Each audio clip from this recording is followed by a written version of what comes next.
Good morning, legends. So, where do we start? That was a bad game for tipping, that's for sure. Well, they were down 12-0, so could have been a lot worse. But yeah, Sharks ended up being in the lead there. Got the pretty poor penalty there, the hold back from Rudolph that caused them to get that penalty goal, and then the missed field goals, unfortunately for both sides. But then how good's Burton's boot? It's so strong, man. Like, he was hardly even kicking them, and they were going 55, 60 on the fly, and then even the one he kicked just changed his line just a little bit to sneak it in. But yeah, congrats to Doggies and their fans. It was an important win for them.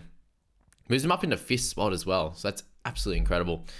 So firstly, let's shout out some of the massive scores from this game, and a little bit sad on my end because I don't own any of the I own one of the big scores in this game, and a few of them were a decent percentage ownership. That of Reed Mahoney, of Brent Nikora as well. But Mciness to kick off the game here, 89 in 60 minutes, absolutely incredible. Did have a try assist in there as well.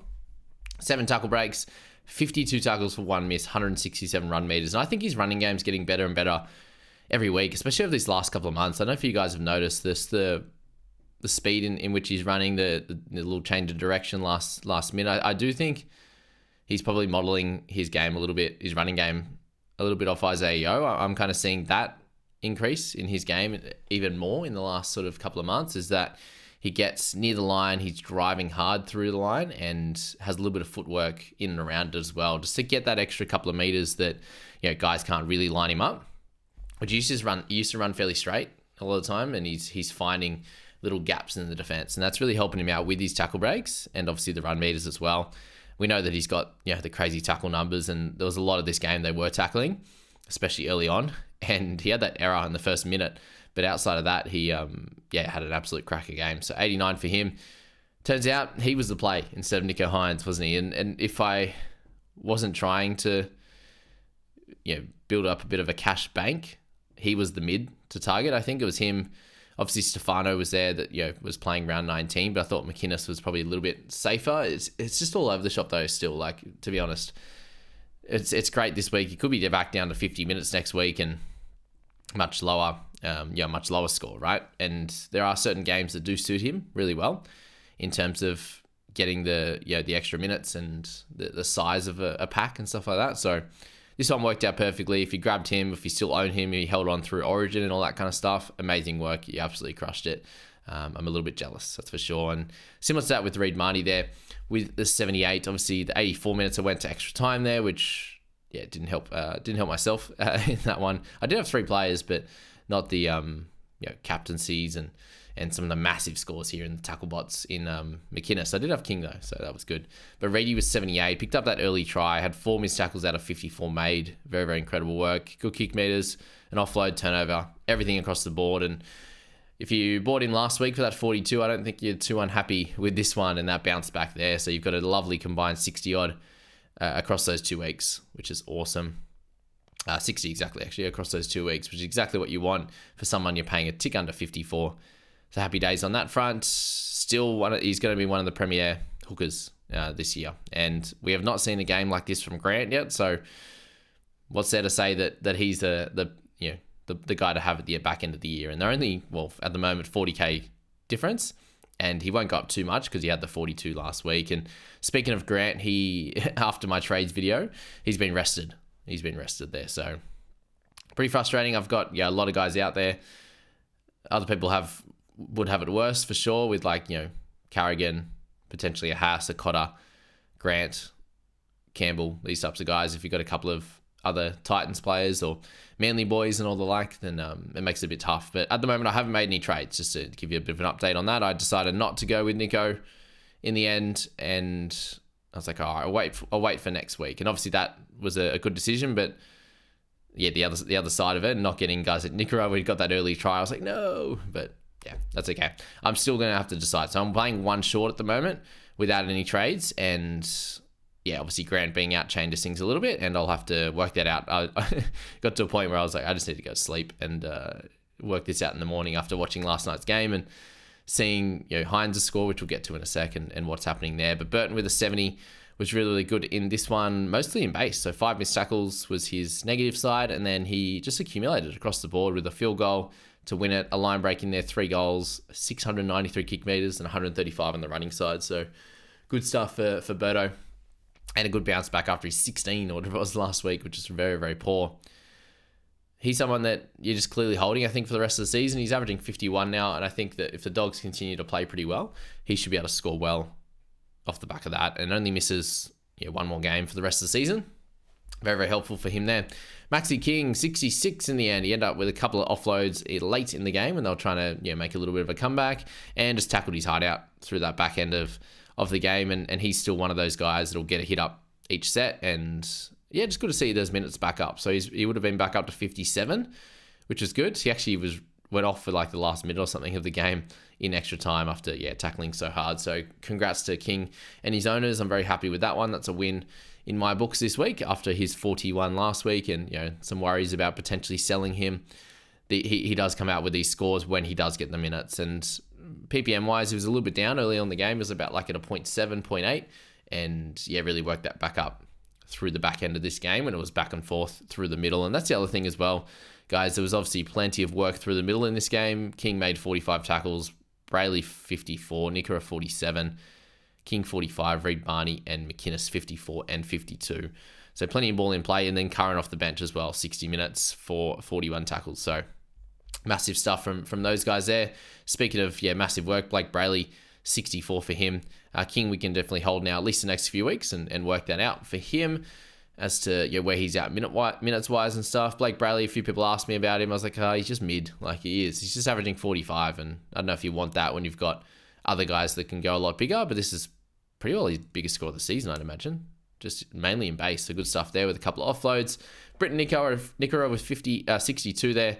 He had a cracking game. He ended up with a sneaky line break in there, which I didn't see, but I think I was away for a couple of minutes. I came back and I was like, what? Two line breaks and he's up. Standard little blow-ups mid-game, which I'm sure we all do. But tried 2 line breaks, 47 tackles for 4 misses. Great numbers on that front for an edge-back rower.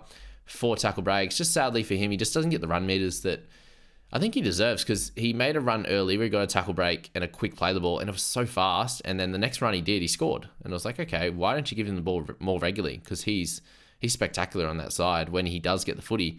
Just not happening. So they're a little bit off at the moment, obviously, Sharkies, and they've got to work out this combination between Hines and Trindle. It's just a little bit off, obviously, and the team just not able to mesh really at all. And obviously kicking game and stuff like that, they're unsure. And those ones are like forcing it to get to Trindle down the short side, and it just looked awkward of a kick, and you're just not going to get the distance on it. It was just some weird stuff going on, and Hines is obviously at the forefront of that. He did miss a couple of goals, unfortunately, after having a terrific start with the boot this season. I'm not sure if that miss from the sideline a couple of weeks ago has dented any of that confidence, but if you look at this stat sheet here, it does almost look like an edge-back rower. He had 30 tackles for 0 misses, and a lot of his recent games, he's actually saving himself with tackles.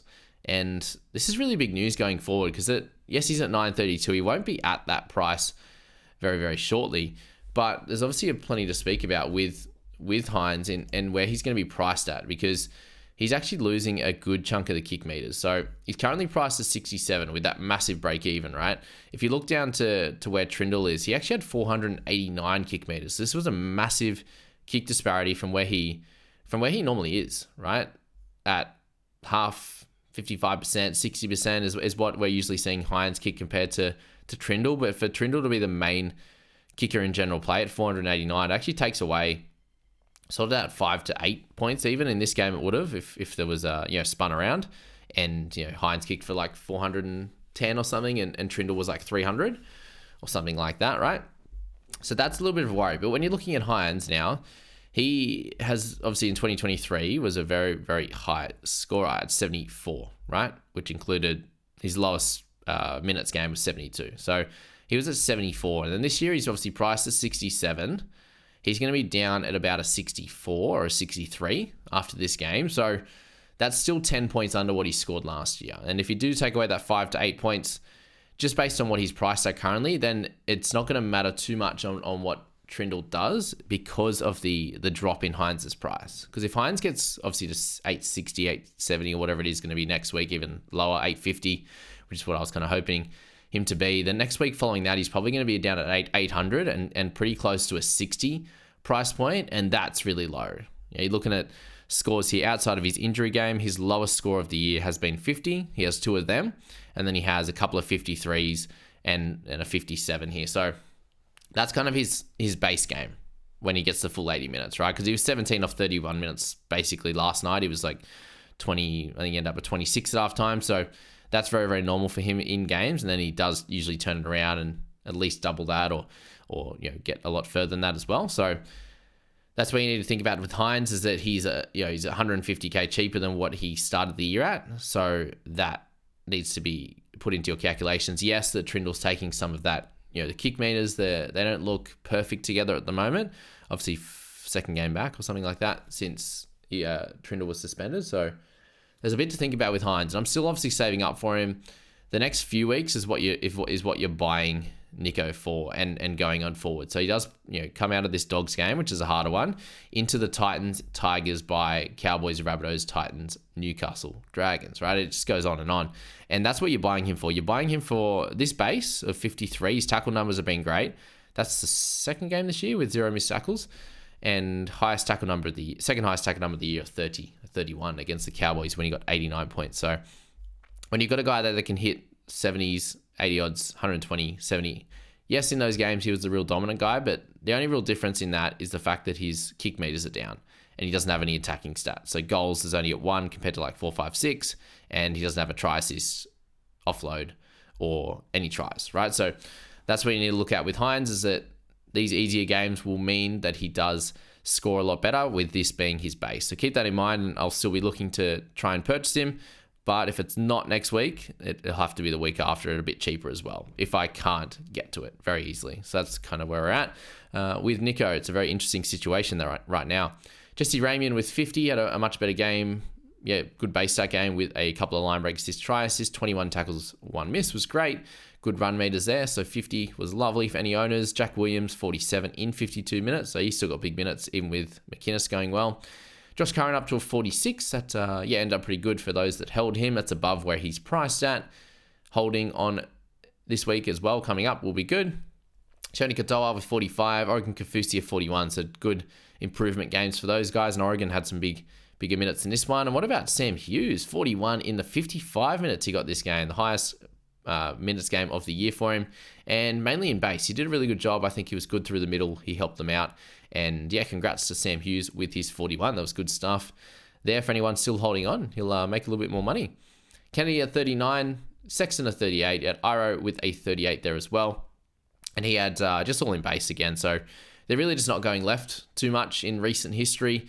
A few people were mentioning like, oh, he's just not the best attacking player, but they're just not giving that side any good ball, to be honest. Like, was there once tonight when they had good ball down that left hand side? They cut out Iro and gave it to Ronaldo, and he got smashed by Skelton over the sideline. So, they're just not really getting that footy down that side. And 38 for Iro, still great fantasy wise, and yeah, leave it at that. Trindle 34, Bailey Hayward a 34 there in 48 minutes, so good minutes for him, and he's someone that is obviously a cheap, I was going to say mid, but he's just a half only still. He'll eventually, if he keeps getting the start at 13, he'll get dual position, and he'll be an interesting guy if he's getting the minutes still as a player to look at, kind of potentially purchasing as a cash out, but he misses 19 obviously, and then you got Preston to come back as well, so 2 things to think about there. Wilton with 33 in that one, Carraz with 33 in the 84 minutes, so unfortunately I knew that personally, that he's not a fullback type player, he's not a ball player at all. He can do it at centre, he can do it back on the inside on the wing, but not at fullback, and they did move him late into that position. He got a couple offloads, got a few tackle breaks again, so unfortunately, a 33, but it is his base, and has had so many massive scores over recent history. I'll cop the 33 this week, but hopefully back on the wing next to Stephen Crichton is going to be the place to be. So that's where I'm hoping from here on. Kickout at 28, he had a very low start with a lot of negatives. Ronaldo, 23 in the end, he had 1 try assist there. Again, just not much ball down that side, and this was a worry in this game, and I do think it's going to get a lot easier from here for Ronaldo. So if you did hold off this week, then awesome, you'll be a little bit cheaper. If you didn't hold off this week and you got him, no need to panic. He'll be good from the next, for the next couple of months, the rest of the season. He'll have his up and down games. This will be a down game, but all of his opponents from here on are much easier, and I think he'll get some good points there. Salmon, if you're still holding on, got 22 in his 69 minutes. I think it's ready, and it's a good price for you to sell him now if you haven't as yet. Wilson was low. Skelton was low, unfortunately. Anyone looking at Moran, just at 18 in 29 minutes, but still good minutes there. Bronson Xerri with a 14. Taff with 14 off the bench. Good stuff there. Stephen Crichton, I was mentioning him as, during that Origin. I was like, he'll be a buy eventually. But just he has these games where he just does nothing. Like, he had 2 errors. He had 4 missed tackles. Just wasn't happening for him at all. And I think we can cross him off the list now. He'll still have his good games, but this one was not one of those at all. So, yeah, we'll leave that there, guys. Thanks so much. I'm off to work now, coaching the under-11s soccer, which will be good fun. And I wish you all the best of luck for today's games. We've got so many games over the next 2 days, which is awesome. You got 3 games today, 3, 5:30, 7:30, and then tomorrow we've got 3 games as well between 2 and 8:15 there. That's going to be absolutely cracking. Can't wait to see them all, and I've still got time to think about my trades, that's for sure. But Jerome Hughes is captain. Hopefully he can outdo 53. If you do have Hines as captain, Hughes still out in all these captains that we have still have a chance and time to get injured and stuff like this. So see how it goes, and we'll catch you in the next one, guys. See you later.